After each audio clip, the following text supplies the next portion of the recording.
Hello, ladies and gentlemen. Welcome to the Bulletproof Entrepreneur Podcast. On this episode of the show, we'll be talking to Deb Calvert, who's a leading sales trainer and sales leader. But before we get into the episode, I just wanted to let you guys know that on November the 17th, I'm launching the B2B Sales Mastery Summit. It's a summit I've put together featuring over 12 different sales experts who will teach you some new and exciting ways to sell in the B2B space. I have people from Dan Locke, Dr. Cindy McGovern, Josh Elledge, Kimanzi Constable, Paul Brody, and a lot more who will be training different sales techniques and strategies that apply in the B2B space, but more importantly, help you secure more deals and make more commissions. So I'm looking forward to sharing more details about that. But if you want to read a little bit about it, you can go to my website, which is www.odogwu.com/summit, and then you'll see a link to the B2B Sales Mastery Summit. Now, without further ado, on with the podcast. Hey everyone, welcome to another exciting episode of the Bulletproof Entrepreneur Podcast. My guest today is Deb Calvert. Deb is the president of People First Productivity Solutions, Inc. She offers sales training, coaching, and leadership development products for her clients all over the world. She leads the Stop Selling and Start Leading movement and founded the Sales Expert Channel, which hosts a wide variety of sales experts and speakers. She's a certified executive and sales coach, and she's a certified master of the Leadership Challenge. I'm pleased to have Deb on the show today to tell us a little bit more about how to stop selling and start leading. She's the best-selling author of the book, Discover Customers, Get You Connected. So with that said, Deb, welcome to the show. Gee, thank you so much. I'm really honored to be here. I noticed how engaged and enthusiastic your audience is, so that makes this extra special today. Awesome, Deb. So, Deb, I read through your bio and your background, and I listened to other shows that you've been on, and I know that you did not have this your business. You didn't start it a long time ago. Maybe it's 13 years now, but you were once upon a time working in the corporate space, working for big organizations, leading sales and training. So tell us a little bit about your career trajectory, from possibly when you first started to how you got to where you are today. Well, I started actually with a journalism degree, and I went to the newspaper in my local city and tried to get a job as a writer, but they weren't hiring and wanted people to start out at smaller papers. So I took a different strategy. I decided to take whatever job they'd give me at that newspaper. I figured I'd work my way into the side where journalists were. But instead, I found a job in advertising, and I absolutely loved it. So it was advertising sales. I have never looked back. The only way I've used my journalism degree is as a researcher and author. But primarily, my whole career has been in sales, and I went from that newspaper where I spent 16 years and rose through the ranks into management and into a director level role, and ended up going to the parent company of Fortune 500, and only spent 3 years there before they put the company up for sale. The good news is, in those 3 years, I learned so much working in 39 different markets and learning from people in all different parts of the business, so that when the company was sold, I decided to strike out on my own instead of moving again and taking a job somewhere else. And since you launched your company, I knew you faced a lot of hard times and challenges until your business has become as big as it is today. So talk us through those early stages where, you started up, you had no choice. Your back was literally to the wall and you had to succeed. So what were some of the biggest challenges you faced in those early days trying to get your business going and growing? Well, I was unique. I was very lucky because I have never wanted for business. I had a good network. I made myself 3 promises when I started business. The first is that I wasn't going to keep doing it unless I could find business outside my own network, outside of media, where I was pretty well known and had good resources. I wanted to branch out beyond media. I wanted to make a certain amount of money, of course, and I wanted to be able to sell myself, not just have myself sold through a referral network. I wanted to make sure that my selling skills could also apply to this new business. And I was really fortunate because all of that, I gave myself a year, but all of that happened within just a few months. But I'll tell you what the biggest challenge was then and continues to be now, and it's focus. I get excited. I want to do new things and more things and different things, but no one's good at everything. And there's only so much time in the day. So I have learned the hard way, and I keep getting reminders that I need to zero in the places where I truly can make the most impact and can enjoy myself. And still learn along the way. I can't do everything, but if I can have those criteria met, that's enough.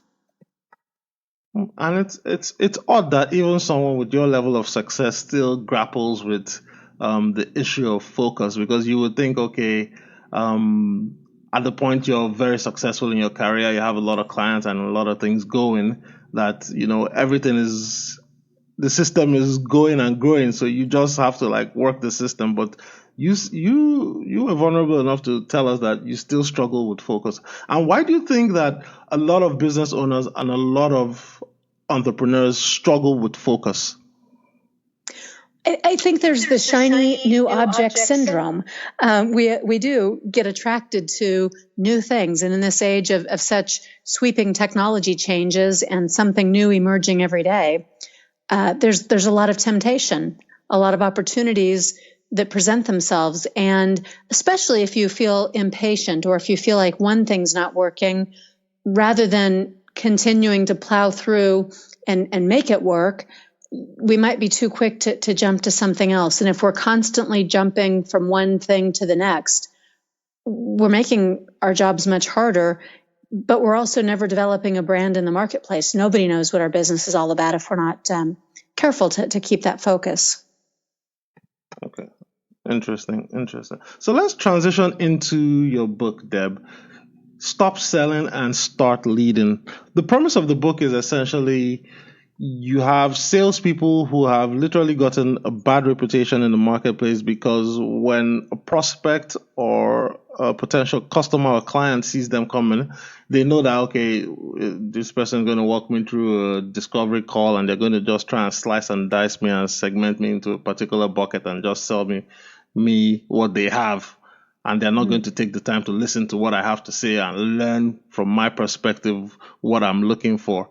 You said the better way is to start a leadership conversation and look at it from actually having a two-way conversation where you learn from each other and you understand what's going through the mind of the buyer or the client, and then you now decide, okay, do I have the product or service that will solve this person's problem or not? But in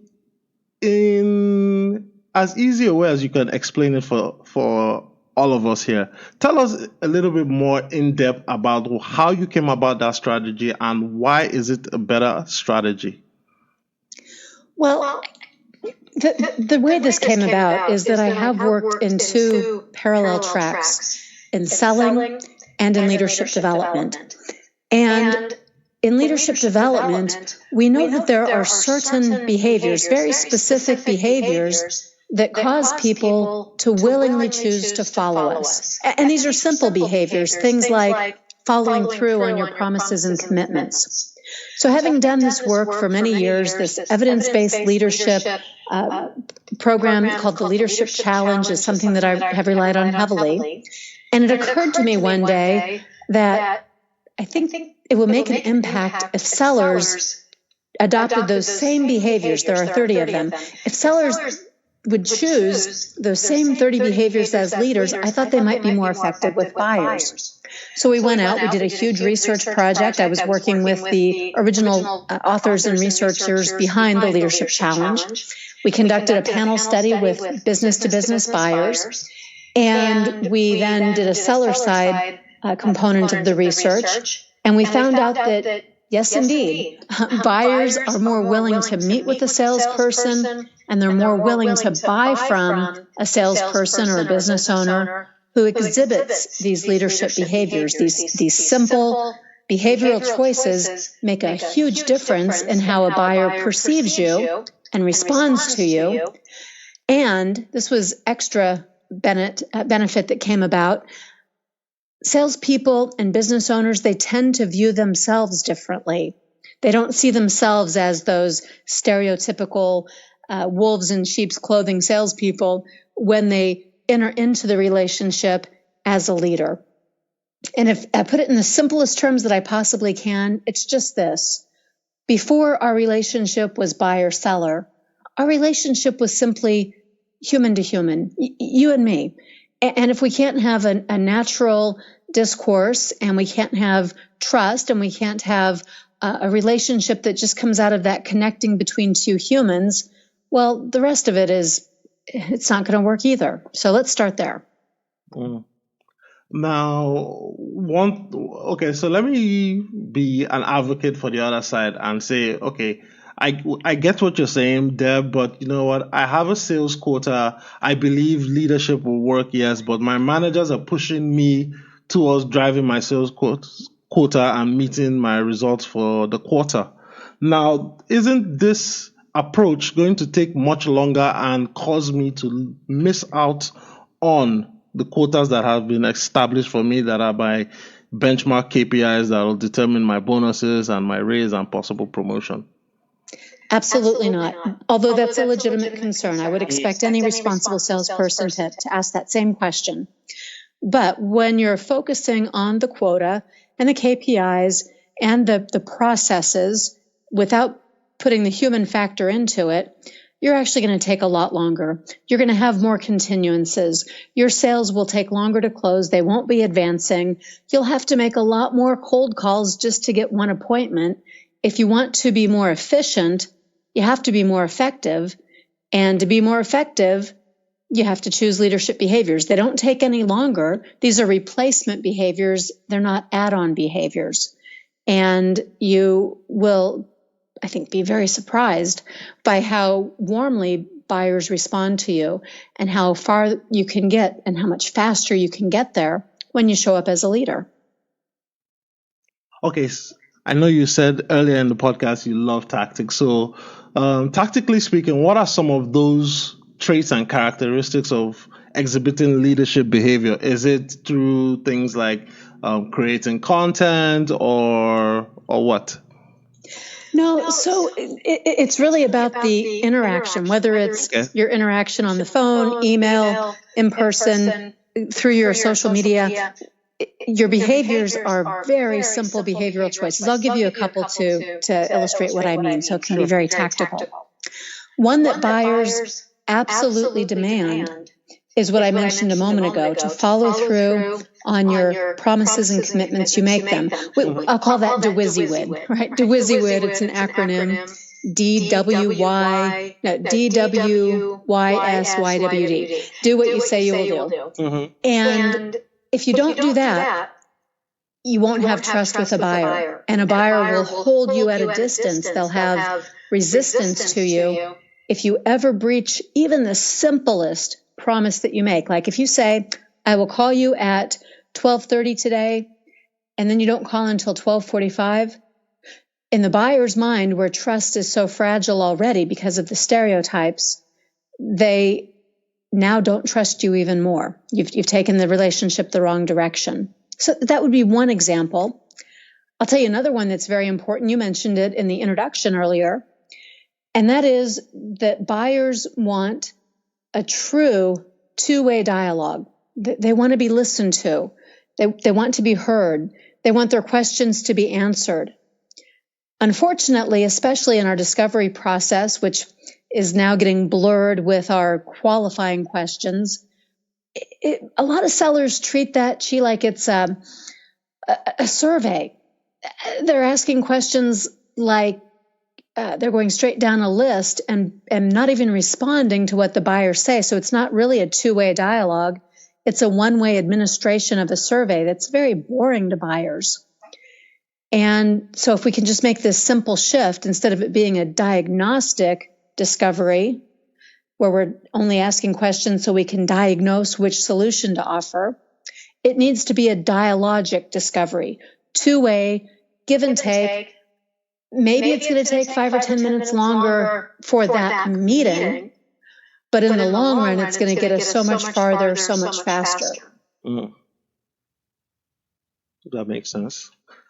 And now, Deb, on the other side of it, looking at it from, the B2B perspective, where you have someone who's, maybe a few years away from entry level, and they're in a sales organization or in a sales role, and they're trying to connect with a decision maker in another corporation who's going to be the one that will ultimately give the approval or give the go-ahead to make the purchase decision. Now, if you have that imbalance of the power dynamic where I'm younger and I'm trying to sell to a more established, maybe somebody in the C-suite in the other company, how does somebody in I don't want to call it a disadvantaged position, but would I say a junior position lead the conversation in such a way that the C-suite person or the decision maker is going to follow that person? Yeah, I think what you're really talking about is value creation. Okay. I won't spend a minute of my time with someone who doesn't make it worth my time. I don't care what their level is relative to me. I just need to know that there's going to be value, even in that conversation. Okay. So it's not about value later on when I make a purchase, it's value right now. So the way you do that tactically is you ask thought-provoking questions. You demonstrate that you've done a little bit of your research ahead of time, that you can bring some new ideas or some at least questions that will make me think. Cool. All right. So as we start to wind down the show, Deb, I usually transition towards the personal development side of things because I know personal development plays a huge role in building a mindset when it comes to sales and marketing and growing your business. So I know you alluded earlier that, you didn't have so much challenge because you knew people when you started out your business. But if you could just think back to, let's say, maybe even when you were in corporate and you faced a very challenging time and you had to figure out a way to solve the problem and overcome the obstacle. So could you think of a time where you faced a really significant challenge in your career, and how did you extricate yourself from that situation? Oh, absolutely. And I've had many, many challenges throughout my entire career. I think we all have. Yeah. I personally believe that the best way around a challenge is to face it head on. And I don't mean that you are reckless. I certainly don't mean that you go looking for those challenges, because it's nice to have breaks between them. But when they come, to me, facing it head on means that you, first of all, take ownership. Okay, whatever happens, I'm accountable and I own this. Maybe I'm going to be a complete failure in this, but that's okay, because I'm going to learn and I'm going to grow. Now I'm going to take a deep breath and I'm going to dive in and seek out that learning opportunity. And I do believe the other piece of facing it head on is having the humility to acknowledge what you don't know, or where you could get another opinion, or where you're most likely to make a mistake or be vulnerable. And then go look for some help. Somebody out there has had this challenge before. They can give you some guidance. We don't have to have a fear of exposure or think we're supposed to figure it out all on our own. The best part of having a really good network is using it, getting the knowledge that's out there that you don't have, but somebody else does. Awesome. And looking at it from, predicting the future, what are some of the trends you're seeing in sales that people need to start adjusting in order to continue to see success in their business? I think AI is going to be tremendously important in all aspects of business. Okay. Artificial intelligence, though, doesn't mean that we get to take a break. We can't expect tools and technology and AI to do the job of selling for us. All it can do is open doors and point us into ways that we can maybe be efficient in process. But where I think people are making mistakes right now is that they are believing that AI is going to do the work of forming relationships for them. And that's never going to be the case. So using AI to look for efficiencies in process, but continuing to build those strong relationship skills that supplement whatever it is AI is doing for you. So the basics still stand regardless of the fact that AI, machine learning, and all that is still going to come into the business world. You still have to be able to learn how to network, how to connect with people, how to be authentic and relatable, and basically learn how to talk to people and get your message across in a very effective and efficient way that adds value to the person. Well said. Yes, I think that's exactly what it's about.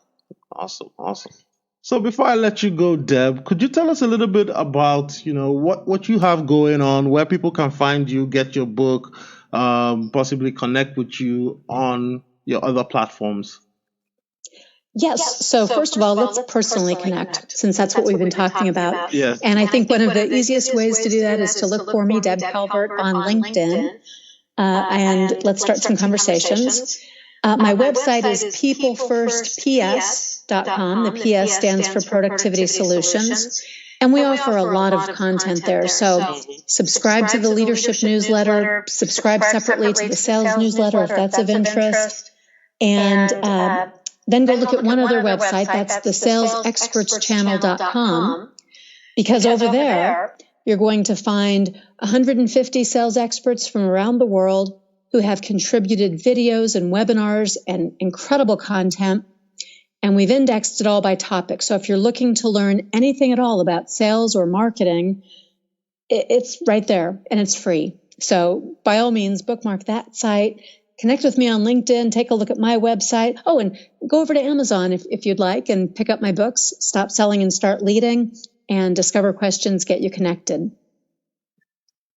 And I'll be sure to put all those links in the show notes once this episode is published and ready to go live. So with that said, Deb, thanks a lot for coming to share your story and to teach us more about how to stop selling and start leading and basically how to become better sales professionals. I truly appreciate you taking the time to do this today. Well, thank you, Chief, for hosting me, and thank you to all of your audience for listening to our conversation. Thanks for listening to the podcast episode today. If you enjoyed what you heard on this episode, please leave a review and a comment on iTunes. It helps other great listeners like yourself find the show. If you're interested in increasing your sales and marketing skills, then you're definitely going to want to check out the B2B Sales Mastery Summit, which is launching on November 17th.